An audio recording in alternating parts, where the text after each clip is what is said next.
नमस्कार, आदाब। आप देख रहे हैं न्यूज 18 का डिजिटल मीडिया प्लेटफॉर्म और मैं हूं इकबाल हुसैन। आज हम बात करेंगे एक ऐसी खबर की जो भारत की सुरक्षा के लिए एक बड़ा खतरा बन सकती है। खुफिया सूत्रों के मुताबिक पाकिस्तान की इंटर सर्विसेज इंटेलिजेंस यानी ISI पाकिस्तान अधिकृत कश्मीर में एक नापाक साजिश रच रही है। इस साजिश है नियंत्रण रेखा LOC पर ड्रोन तकनीक के जरिए घुसपैठ को बढ़ाने की, कश्मीर में गैर कश्मीरियों पर हमले की प्लानिंग और आतंकी ढांचे को मजबूत करने की।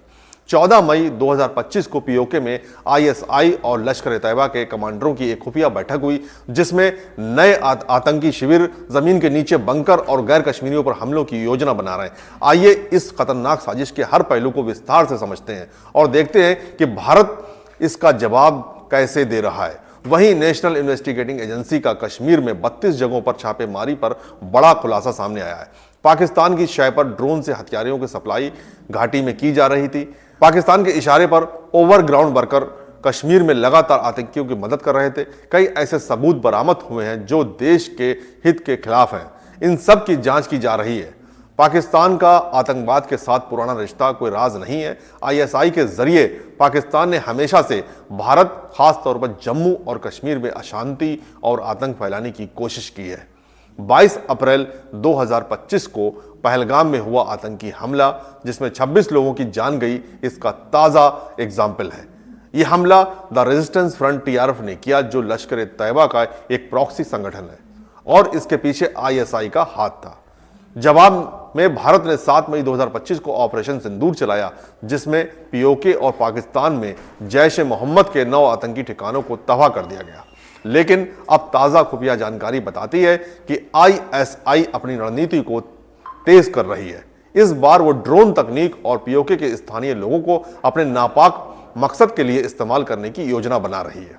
तो आइए अब इस नापाक साजिश के मुख्य पहलुओं को समझते हैं। खुफिया जानकारी के मुताबिक ISI ड्रोन तकनीक का इस्तेमाल करके LOC पर घुसपैठ को और मजबूत करने की फिराक में है। ड्रोन का उपयोग भारतीय सुरक्षा बलों की गतिविधियों पर नजर रखने, सीमा पर गश्त के रास्तों में कमजोरियों का पता लगाने और इलाके की स्थिति का रियल टाइम विश्लेषण करने के लिए होगा। इसका मकसद है घुसपैठ के जोखिम को कम करना और तकनीक आधारित सीमा पार आतंकवाद को बढ़ावा देना। पहले भी पाकिस्तान ने जम्मू कश्मीर और पंजाब में हथियार, ड्रग्स और विस्फोटकों की तस्करी के लिए ड्रोन का इस्तेमाल किया। 14 मई 2025 को POK में ISI ने लश्कर-ए-तैयबा के प्रशिक्षण शिविर, कमांडरों और गाइड्स के साथ एक खुफिया बैठक की थी। इस बैठक में नए आतंकियों की भर्ती बढ़ाने, LOC पर ड्रोन निगरानी को मजबूत करने और घुसपैठ से पहले सटीक जानकारी जुटाने पर जोर दिया गया। साथ ही POK में आतंकी प्रशिक्षण शिविरों और लॉन्चिंग पैड्स को नई जगहों जैसे दुदनियाल, अठमुकाम, लीपा, फॉरवर्ड, कहुता और कोटली में स्थानांतरित करने की योजना बनी। यह कदम भारत की खुफिया निगरानी और हमलों से बचने के लिए उठाया गया है। ISI ने POK में जमीन के नीचे बंकर बनाने की योजना बनाई है, जो भारत के साथ संभावित सशस्त्र संघर्ष की तैयारी का संकेत है। ये बंकर भारतीय हवाई हमलों और ड्रोन हमलों से आतंकी ढांचे को बचाने के लिए है। साथ ही लॉन्चिंग पैड्स को नए स्थानों पर ले जाया जा रहा है ताकि भारत की नजरों से बचा जा सके। 7 मई 2025 के ऑपरेशन सिंदूर में भारत ने जैश के 9 ठिकानों को तबाह कर दिया था, जिसके बाद ISI ने यह रणनीति अपनाई। ISI ने LOC के पास POK के निवासियों को भारतीय ड्रोन हमलों का जवाब देने के लिए हथियार और ट्रेनिंग देने का निर्देश दिया है। साथ ही एक्टिव गाइड्स को स्थानीय लोगों से बदलने की योजना है ताकि घुसपैठ मार्गों पर बेहतर कंट्रोल हो। इसका मकसद है स्थानीय लोगों को मानव ढाल के रूप में इस्तेमाल करना, जिससे भारत की जवाबी कार्रवाई जटिल हो और नागरिक हताहतों की स्थिति में अंतर्राष्ट्रीय आलोचना हो। ISI ने अगले कुछ दिनों में भारतीय सुरक्षा बलों पर हमले की योजना बनाई है। इसके लिए ड्रोन निगरानी और कश्मीर में पुराने ओवरग्राउंड वर्कर यानी OGW नेटवर्क को एक्टिव किया जाएगा। OGW नेटवर्क स्थानीय समर्थकों से बनता है जो आतंकियों को आश्रय, खुफिया जानकारी और आपूर्ति प्रदान करता है। यह क्षेत्र को अस्थिर करने की मंशा दिखाता है। ISI ने लश्कर और जैश जैसे आतंकी संगठनों को कश्मीर घाटी में गैर कश्मीरियों जैसे प्रवासी मजदूरों, पर्यटकों या गैर स्थानीय सुरक्षा कर्मियों को निशाना बनाने का निर्देश दिया है। इसका मकसद है सांप्रदायिक तनाव भड़काना, क्षेत्र को अस्थिर करना और अनुच्छेद 370 हटाए जाने के बाद भारत के एकीकरण प्रयासों को कमजोर करना। 2024 का रियासी हमला जो पीओके में योजना बनाकर किया गया, इसका उदाहरण है। भारत इस नापाक साजिश का जवाब देने के लिए पूरी तरह तैयार है। 7 मई 2025 को ऑपरेशन सिंदूर में भारत ने पीओके और पाकिस्तान में जैश के 9 आतंकी ठिकानों को तबाह कर दिया था, जिसमें संचार नेटवर्क और लॉन्चिंग पैड शामिल थे। भारत ने पश्चिमी सीमा पर 800 से 1000 पाकिस्तानी ड्रोनों को रोका है, जिसमें S-400 सुदर्शन चक्र जैसी उन्नत प्रणालियों का उपयोग हुआ है। एलओसी पर सुरक्षा बढ़ाई गई है। बीएसएफ और सेना ने सुरंगों और ड्रोन गतिविधियों पर निगरानी तेज की है, लेकिन चुनौतियां अभी भी कम नहीं है। ड्रोन और एन्क्रिप्टेड संचार का उपयोग भारतीय खुफिया तंत्र के लिए चुनौती है। आईएसआई की रणनीति में स्थानीय लोगों को शामिल करना और गांव में सैन्य संपत्ति रखना भारत की जवाबी कार्रवाई को जटिल बनाता है।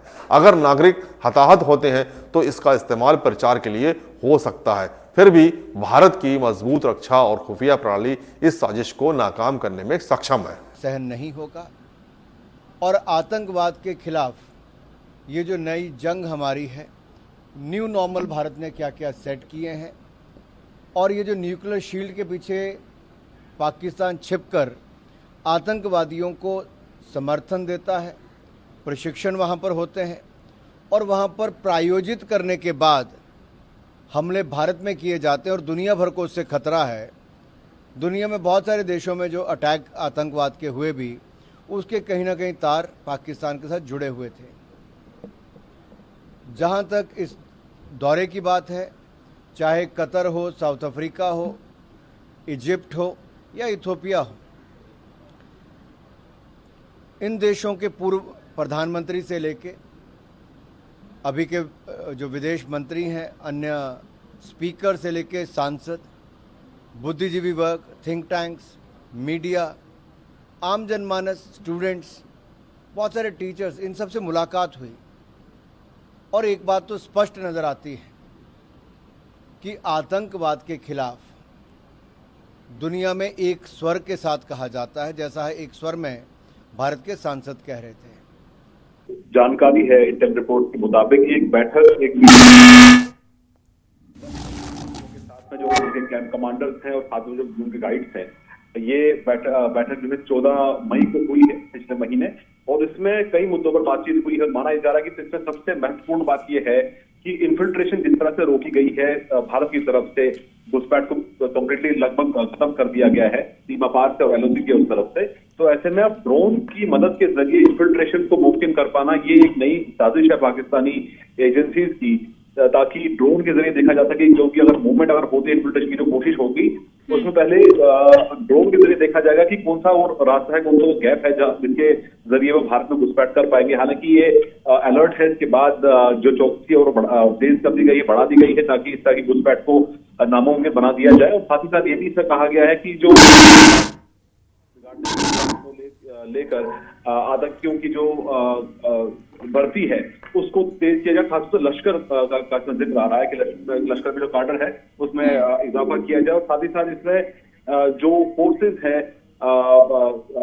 उनको कैसे टारगेट किया जाना चाहिए, इस तरह की तमाम बातें सामने आ रही है। लेकिन देखिए, जिस तरह से ऑपरेशन शुरू हुआ है और भारत ने एक तरह से बार रेस कर दिया है कि किसी भी आतंकी घटना को एक्ट ऑफ वॉर कहा जाएगा। इसके बावजूद पाकिस्तानी जो एजेंसीज है, पाकिस्तानी आतंकी संगठन है, वो कहीं ना कहीं बात नहीं आ रहे हैं और कहीं ना कहीं नए रास्ते निकाले जा रहे हैं इन्फिल्ट्रेशन के। आईएसआई की ये नापाक साजिश भारत की सुरक्षा और एकता के लिए एक गंभीर खतरा है, लेकिन भारत का इतिहास बताता है कि हम हर चुनौती का मजबूती से जवाब देते हैं। हमें सतर्क रहना होगा और सरकार, सेना और नागरिकों को मिलकर इस साजिश को नाकाम करना होगा। आप क्या सोचते हैं? क्या भारत इस खतरे से निपटने के लिए तैयार है? अपनी राय हमें जरूर बताएं। जय हिंद।